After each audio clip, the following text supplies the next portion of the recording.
내 눈 주의 영광을 보내 우리 가운데 계신 주. 할렐루야. 큰 은혜 받으시길 바랍니다. 우리 옆에 분들 인사하세요. 잘 나오셨습니다. 잘 나오셨습니다. 현재의 삶에 대해서 만족하게 생각하는 사람들은 많지 않다고 생각이 됩니다. 대부분의 사람들은 지금 살고 있는 이 형편보다 좀 더 나은 그런 환경에서 살고 싶어 하는 그런 마음을 대부분이 다 가지고 있는 줄 압니다. 집도 좀 더 넓고 크고 편리한 집에서 살고 싶고, 자동차도 좀 더 좋은 그런 자동차를 타고 싶고, 한 달 수입도 지금보다 한 3배만 되면 좋겠다. 그런 마음이 아마 있는 분들이 많이 있을 줄 압니다. 해야 할 일도 많고 하고 싶은 것도 많은데 지금보다 좀 몇 배 수입이 되면 얼마나 좋을까, 그런 생각을 하는 사람들이 많이 있을 것입니다. 특별히 그 메마른 광야에서 고생하고 있는 이스라엘 백성들은 어서 빨리 이 광야에서 좀 벗어나가지고 가나안 땅에 좀 들어가서 살았으면 좋겠다. 그런 마음을 모든 백성들이 간절한 마음으로 소원을 했을 것입니다. 40년 동안이나 그 광야에서 살았으니 그 생활이 얼마나 고달프고 얼마나 괴로웠겠습니까? 언제나 이런 형편에서 좀 벗어날 수 있을까, 그런 마음을 다 가지고 있었을 것입니다.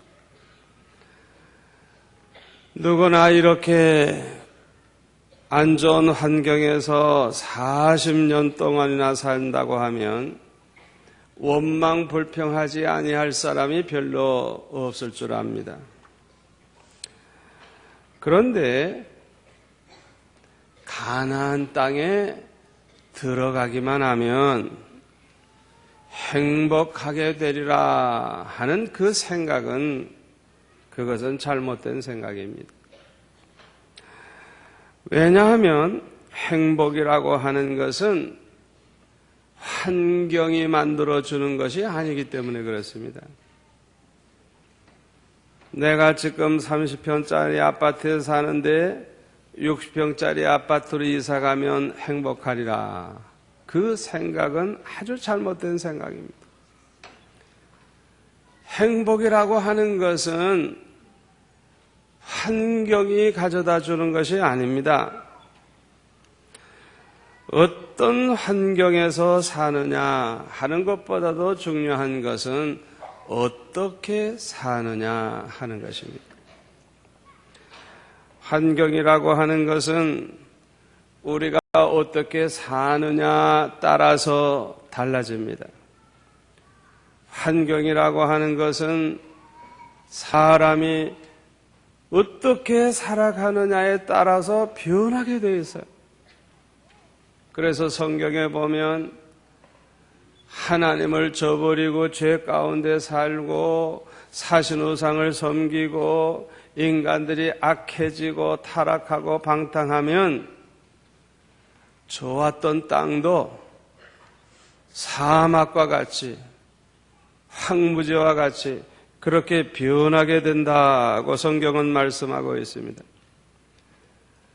그러나 이와 반대로 성령을 받고 하나님을 기쁘시게 하면서 믿음으로 살면 오히려 황무지가 에덴 동산으로 변화되리라고, 성경은 우리에게 말씀해 주고 있습니다. 이스라엘 백성들은 하루라도 빨리 가나안 땅에 들어가서 살기를 원했지만은 가나안 땅에 얼마나 빨리 들어가서 사느냐가 중요한 것이 아니라 가나안 땅에 들어가서 어떻게 사느냐가 중요한 것입니다. 오늘 본문에 보면은 모세는 하나님의 영감을 받아가지고 앞으로 400년 후에 되어질 일을 아주 예언적으로 내다보면서 경고의 말씀을 하고 있습니다. 이것은 모세가 죽기 전에 마지막 남긴 설교의 말씀입니다. 얼마나 중요한 말씀인지 모릅니다. 25절에 보면은 이스라엘 백성들이 가나안 땅에 들어가서 아들, 딸 낳고 손자, 손녀를 낳고 오래오래 잘 살게 되면 부패하게 되고 사신우상을 섬기게 될 것이라고 그렇게 말을 하고 있습니다. 우리 인간은 이게 문제입니다. 아무리 잘 살게 돼도 계속해서 겸손하고 하나님을 잘 섬기면 좋겠는데 그렇지를 못하는 것입니다. 대부분의 인간이, 대부분의 나라와 민족이 공통점이 뭐냐? 너무너무 잘 살고 너무너무 편안하면 점점 하나님을 멀리하고 점점 타락을 하고 나중에는 사신우상을 섬기는 것을 볼 수가 있습니다. 조금이라도 잘 살게 되면 교만해지기 시작해요. 하나님을 멀리하기 시작을 해요. 그러다가 보면은 마음이 부패해지고 타락을 하는 것입니다. 지금의 구라파 교회는 옛날에는 그 나라가 몽땅 다 그리스도인들이었습니다. 그런데 지금은 주일날 교회 출석하는 그 퍼센테이지가 얼마냐 하면 5%가 출석하고 있다. 5%. 100명 교인 중에 5명 정도 교회 나오는 거예요. 미국도 옛날에는 청교도들이 세운 나라로서 얼마나 하나님을 잘 섬긴 나라입니까? 그런데 이 미국도 지금은 교인들 가운데 교회 나오는 출석수가 20%라고 합니다. 우리 한국 교회가 옛날에 굉장히 부흥이 됐는데요. 뭐 10,000불 이상 수입이 되고 뭐 점점 잘 산다 하더니 지금은 예수 믿는 사람 중에 교회 출석하는 사람이 보통 50%라고 합니다. 50%는 지금 다른 데 가서 딴짓하고 있는 거예요.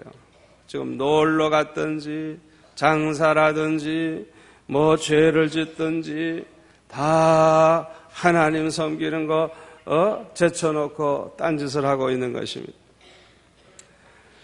앞으로 주 5일 근무제가 실시된다고 하면 아예 자가용 몰고 멀리 여행을 떠나는 사람들이 많아질 것입니다. 그러다가 보면은 주의를 지키지 못하게 되고 따라서 신앙은 점점 식어지기 시작을 하고 하나님을 멀리 하다가 보면 믿음 다 잃어버려가지고 죄를 짓기 시작을 하는데 결국에 가서는 우상 숭배를 하게 되는 것입니다. 10계명 중에 첫 계명이 하나님 외에 다른 신을 너희들에게 두지 말라 하는 것이 가장 아주 중요한 계명입니다. 하나님 외에 다른 신을 너희에게 두지 말라. 하나님 외에 다른 신, 그것은 곧 우상인데 잘 들으세요.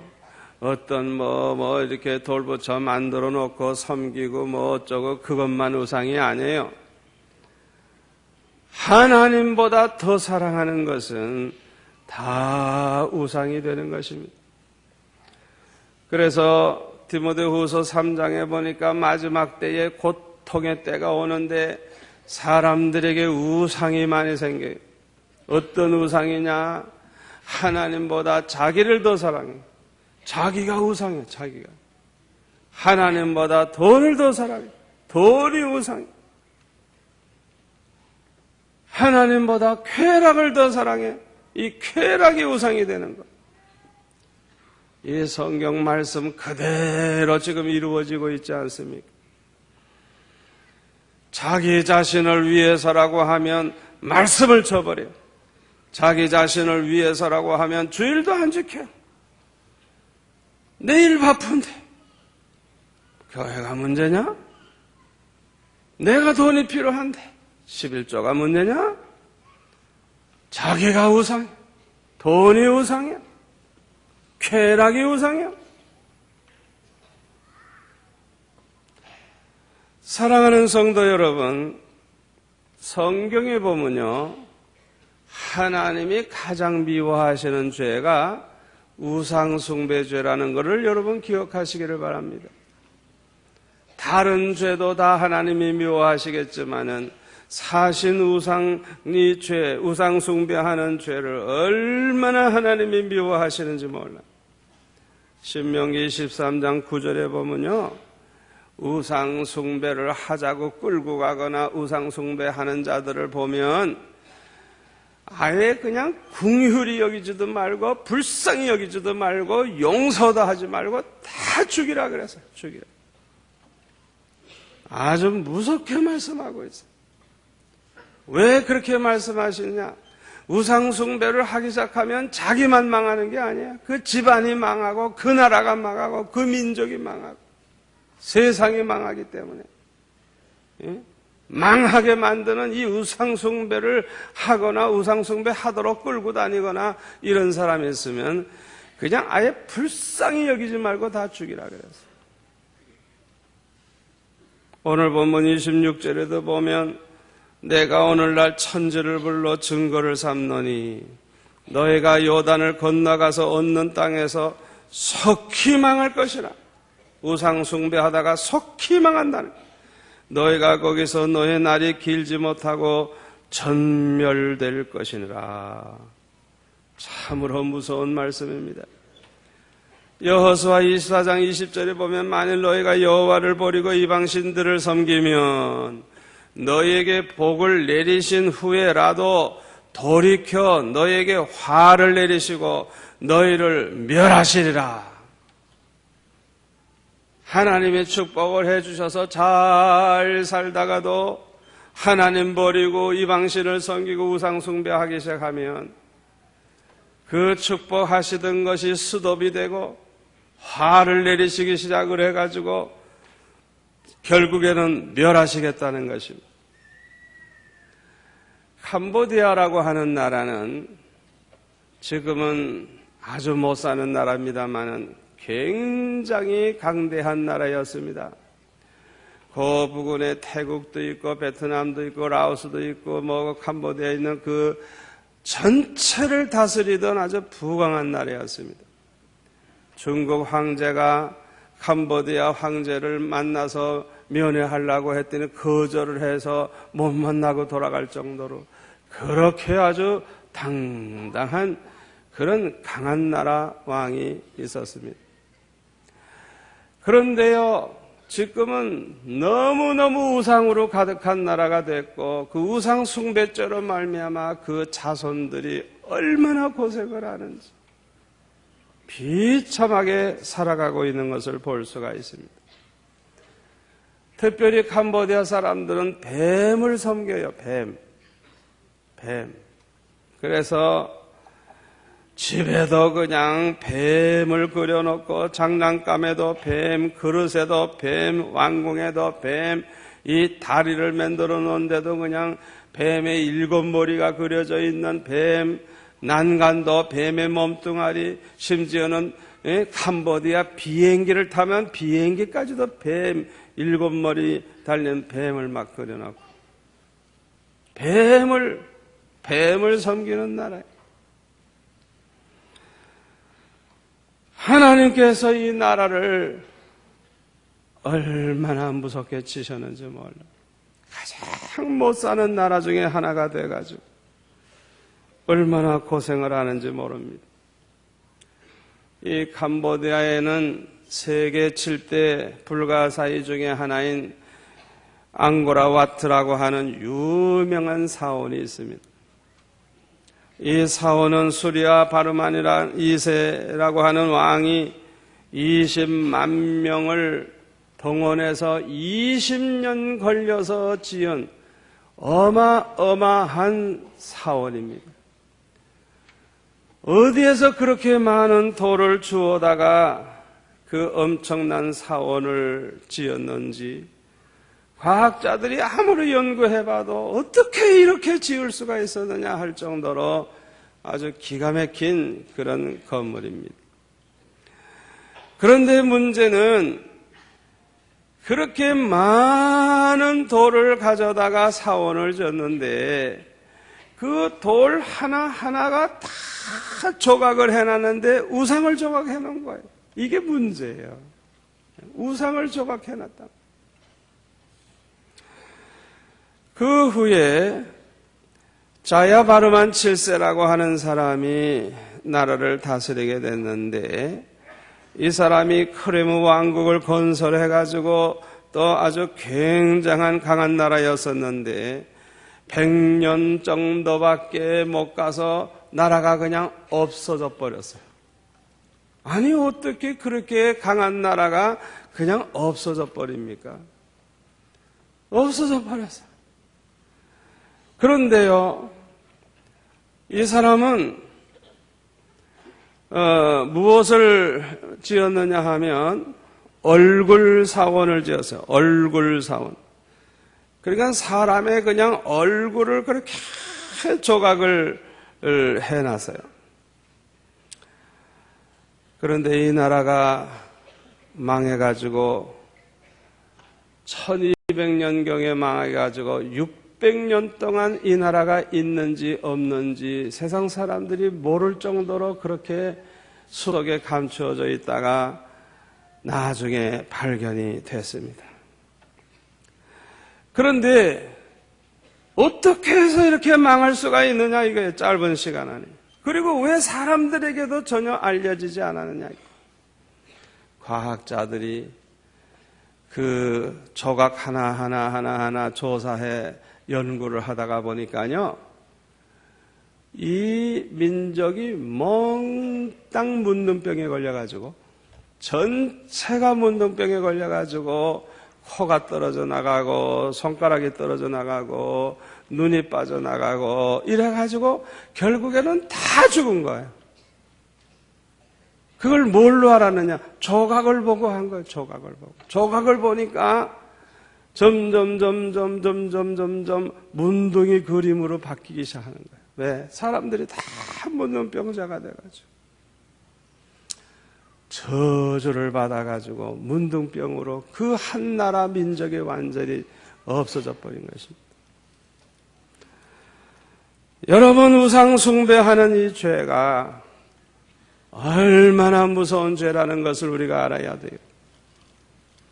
오늘날 저 북한 땅에서는 김일성이를 신이라고 그러고 금으로 동상을 만들어 놓고 지금도 누구든지 북한에 가면 다 김일성 동상 앞에 가서 절하고 가게 하고, 요새는 한수도 떠가지고 그 시체실에 들어가가지고 또 뭐 네 군데나 이렇게 서서 뭐 절하게 하고 그렇게 시킨다 그래요. 여러분들 중에도 혹시 북한에 갔다 오신 분들 그렇게 절을 덥석덥석 하고 왔다고 하면 아마 회개 톡톡히 하지 아니하면 안 될 것입니다. 우상숭배죄가 얼마나 무서운지 몰라요. 여러분, 북한은요, 하나님의 방법으로 반드시 심판받고 망합니다. 온 국민을 다 김일성 우상 앞에 절하게 하고 김일성을 신으로 섬기고 그러니까 저주를 받아가지고 무슨 농사를 해도 안 돼. 그냥 아무리 남한 땅에서 아주 그냥 검증이 된 그런 농사법을 가지고 해도 안 돼.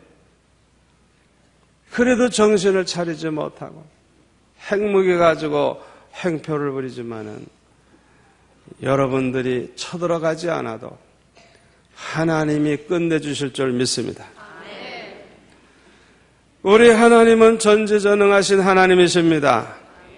우리의 과거와 현재는 물론 미래까지 다 알고 계시는 하나님이십니다. 하나님은 우리가 얼마나 부족하고 얼마나 허물이 많고 얼마나 연약한가를 다 아시면서도 우리를 창세전에 택해 주셨고 하나님의 정하신 때가 되면 우리를 불러주셔서 예수 믿고 하나님의 자녀가 되게 해 주셨습니다. 우리를 모르고 택하신 것이 아닙니다. 우리를 모르고 부르신 것이 아닙니다. 우리 하나님은 다 아시면서도 우리가 얼마나 죄가 많고 얼마나 못됐고 얼마나 진노받을 인간인지 다 아시면서도 하나님은 택하셨고 우리를 부르셨기 때문에 로마서 11장 29절에 보면 하나님의 은사와 부르심에는 후회하심이 없으시니라. 하나님이 우리를 불러주신 것에 대해서는 후회하지 아니하신다는 것입니다. 모르고 부른 게 아니고 다 알고 부르셨기 때문인 것입니다. 이스라엘 백성들이 가나안 땅에 들어가서 잘 살게 되면 하나님을 멀리하게 되고 타락하게 되고 사신우상을 섬기다가 망하게 될 것을 하나님은 미리 다 아셨어요. 미리. 가나안 땅에 들어가기도 전에 미리 다 아셨다고요. 그리고 죽지 않고 살아남은 사람들은 다른 나라의 포로가 되어 가거나 열국 중에 흩어지게 되리라고 27절에 보면 미리 알고 다 말씀하고 계세요. 그리고 다른 나라의 포로로 잡혀가게 되면 28절에 보면 그 나라 우상을 아주 그냥 강제로 지겹도록 섬기게 될 것을 말씀하고 있어요. 그 나라 노예로 팔려갔으니까, 붙잡혀갔으니까, 포로니까, 그냥 시키는 대로 해야 되니까, 원하지 않아도 우상 앞에 절해야 되지. 시키는 대로 해야 되죠. 이게 하나님의 심판입니다. 처음에는 내가 재미로 시작한 일일 수도 있고 내가 어리석어서 우상 숭배할 수도 있는데 하나님의 심판을 받으니까 강제로 우상 숭배하도록 아예 지겹도록 우상 숭배하도록 그렇게 되는 거예요. 그러나 하나님의 택하심을 받은 사람은 이것으로 끝나지 않습니다. 반드시 회개하고 돌아옵니다. 29절 30절을 보시기 바랍니다. 우리 다 같이 읽을까요? 그러나 내가 거기서 내 하나님 여호와를 구하게 되리니 만일 마음을 다하고 성품을 다하여 그를 구하면 만나리라. 이 모든 일이 내게 임하여 환난을 당하다가 끝날에 내가 내 하나님 여호와께로 돌아와서 그 말씀을 청정하리라. 할렐루야. 이것이 하나님의 택함 받은 하나님의 백성들의 특징입니다. 참으로 우리 인간들은 간사해요. 평안하게 잘 살면요 하나님을 멀리 하다가 매를 맞고 고통으로 죽을 지경이 되면 하나님 앞에 두 손 들고 돌아오는 것입니다. 고통의 멍에 벗으려고 예수께로 나옵니다. 고통의 멍에에 매여서 견딜 수 없을 때 예수님께 돌아오는 역사가 하나님의 백성들에게는 반드시 일어나는 것입니다. 탕자가 모든 것이 다 잘 되고 계속 잘 살았다고 하면 절대 돌아오지 않았을 겁니다. 그가 재산도 다 없어지고 못 살고 죽을 지경이 되니까 그는 염치불구하고 다시 돌아올 수밖에 없었어요. 그러므로 하나님을 멀리하고 타락의 생활을 하는 사람에게는 환난과 고통이 축복이 된다는 걸 믿으시기를 바랍니다. 그런데 31절에 보면 우리 다 같이 읽을까요? 내 하나님 여호와는 자비하신 하나님이시라. 그가 너를 버리지 아니하시며 너를 멸하지 아니하시며 내 열조에게 맹세하신 언약을 잊지 아니하시리라. 아멘. 이것은 아브라함에게 하나님이 약속하신 것이고 하나님의 택함 받은 백성들에게 약속하신 말씀입니다. 불택자와 택자의 차이가 있어요. 불택자만 나쁜 짓하고 타락하는 게 아니라 택자들 중에서도 타락하고 나쁜 짓 하는 사람이 있습니다. 그런데 어떤 다른 점이 있느냐? 불택자는 타락의 생활을 하다가 그냥 멸망하지만은 택함받은 백성은 환난과 고통이 오면 반드시 회개하고 하나님 앞에 돌아오는 것입니다. 그리고 자비하신 하나님은 그 택함받은 백성을 결코 버리지 아니하시는 것입니다. 할렐루야! 우리 하나님은 참으로 자비하신 하나님이십니다. 예레미야 애가 3장에 보면 이스라엘 백성들이 나라가 망한 후에 죽지 않고 살아남은 사람들이 얼마나 고통을 당하고 얼마나 고생을 하는지 예레미야 선지자는 그들을 보면서 얼마나 눈물을 흘리며 기도를 했는지 몰라요. 48절에 보면 처녀 내 백성의 파멸을 인하여 내 눈에 눈물이 시내처럼 흐르도다. 내 눈에 흐르는 눈물이 그치지 아니하고 쉬지 아니하며 이렇게 슬퍼하며 울부짖었어요. 낙심 중에도 이렇게 슬퍼하는 중에도 소망을 가지게 됐는데 20절 이하에 보니까 하나님의 자비와 긍휼이 무궁하심으로 하나님의 백성이 결코 진멸되지 아니한다고 하는 이 믿음이 있었기 때문에 소망이 그에게 있었다고 하는 것입니다. 31절에 보면 이는 주께서 영원토록 버리지 아니하실 것임이며 저가 비록 근심케 하시나 그 풍부한 자비대로 긍휼히 여기실 것임이라. 하나님의 백성들을 불쌍히 여겨주시고 다시 회복시켜 주실 것을 믿고 그는 소망을 찾게 된 것입니다. 거기 33절에 보면은 주께서 인생으로 고생하며 근심하게 하심이 본심이 아니시르로다. 하나님께서 사랑하는 자들에게 여러 가지로 고생하게 하시는 것, 그것은 미워서가 아니라는 것입니다. 사랑하기 때문이라는 것입니다.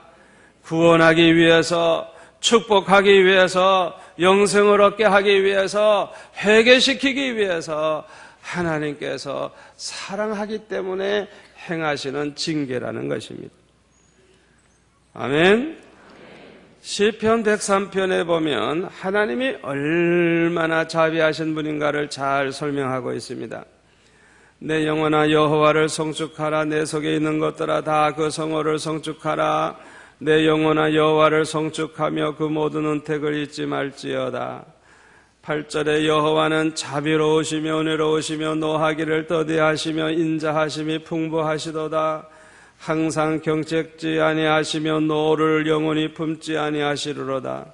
우리의 죄를 따라 처치하지 아니하시며 우리의 죄악을 따라 갚지 아니하셨으니 우리가 죄 짓는 대로 하나님이 치면 살아남을 자가 있겠습니까? 이는 하늘이 땅에서 높음같이 그를 경외하는 자에게 그 인자하심이 크심이로다. 아비가 자식을 불쌍히 여긴같이 여호와께서 자기를 경외하는 자를 불쌍히 여기시나니 이는 저가 우리의 체질을 아시며 우리가 진토임을 기억하심이로다. 여호와의 인자하심은 자기를 경외하는 자에게 영원부터 영원까지 이르리라. 아멘. 에베소서 2장에 보니까요, 너희의 허물과 죄로 죽었다고 하시면서 죽었던 너희를 살려셨다고 하시면서 우리가 과거에는 세상 풍속을 쫓고 공중권세 잡은 마귀를 따라가고 육체의 욕심을 따라 살았기 때문에 본질상 진노의 자녀였지만은 긍휼에 풍성하신 하나님이 우리를 사랑하신 그 큰 사랑을 인하여 허물로 죽은 우리를 그리스도와 함께 살리셨고 너희가 은혜로 구원을 얻은 것이라. 은혜로 구원을 얻은 것이라.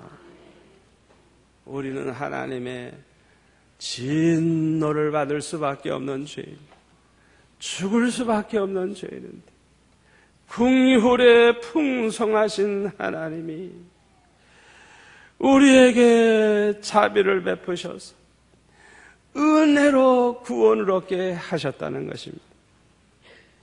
자비하신 하나님께 감사와 영광을 돌리시기를 바랍니다. 자비는 하나님의 성품이요 성령의 열매입니다. 그러므로 긍휼에 풍성하신 하나님의 은혜로 구원받은 저와 여러분은 하나님의 성품을 본받아 긍휼을 베풀면서 사는 성도들이 되시기를 바랍니다. 기도하겠습니다. 아버지 하나님 감사합니다. 긍휼이 풍성하신 자비하신 하나님의 은혜로 오늘까지 우리가 살아있는 줄 믿습니다. 오늘도 이 자리에 나올 수 있는 줄 믿습니다. 아버지 하나님 택함 받은 백성들을 절대로 버리지 아니하시는 아버지 하나님, 우리가 그동안 하나님의 마음을 아프게 해드린 거 다 용서하여 주옵시고 이제 남은 여생은 하나님을 기쁘시게 해드리면서 사는 자가 되게 도와 주옵소서. 예수님의 이름으로 기도하옵나이다. 아멘.